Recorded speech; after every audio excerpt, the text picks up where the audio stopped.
इन्होंने पता है यार मैं चाटा ही गाल में चाटा मार दूं बस। तो आज आपका भाई अपने दोस्त के साथ प्रैंक करने वाला है, तो बहुत हैवी वाला प्रैंक होने वाला है। तो चले शुरू करते हैं। मैंने दसे नहीं की करना करना प्रैंक तेन आस्ता आस्ता दस देंगे, वीडियो बनती है ते नाल नाल तेन समझ लग जाएगी। करना की करना तेन दस देंगा ना, पर आज मुंडा नहीं पीछे चिट्टे सूट वाला इनदे नाल प्रैंक करना है। पर जो मैं तेन इशारा करांगा ना वो तो मेरे गल पै मेरे नाल लड़ना है। अच्छा ते बाकी मैं संभाल लांगा, प्रैंक मैं करांगा पूरा हैवी प्रैंक। चट्टा चुटा ही मारी यार चाटा हूं नहीं उड़िया या होता उड़िया हाथी नहीं उड़िया या तो मार ले 10 बार मैं खा तीन आता पंगा चार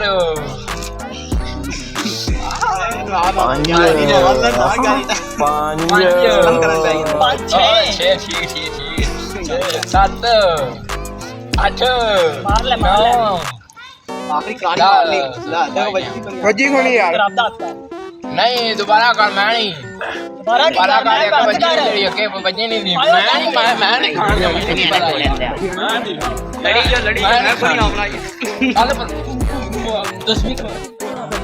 मैं जानूंगा तू नहीं बनाऊंगा मैं इन्होंने पता है तुम्हारे बनाया अरे मैं तो क्या ना बड़ा ये कार मारी यार नहीं बनाऊंगा मैं तू हमें नहीं बनाऊंगा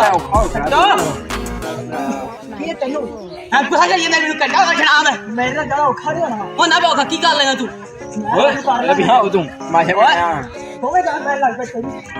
की ये ना टाइम लाओ ओए यार मैं चाटा ही गाल में चाटा मार दूं बस हो गया यार माशा बनाया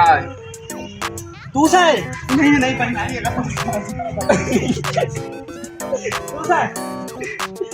तो पंजाब में लाओ जी ए तेरा ट्रैक करने पैना नहीं बस बोल आ तगड़ी बड़ा गाना नहीं जाऊंगा ये राज नहीं फालता मैनू तू गुस्सा डाल जाएगा हैं बड़ा बड़ी बड़ी चाहिए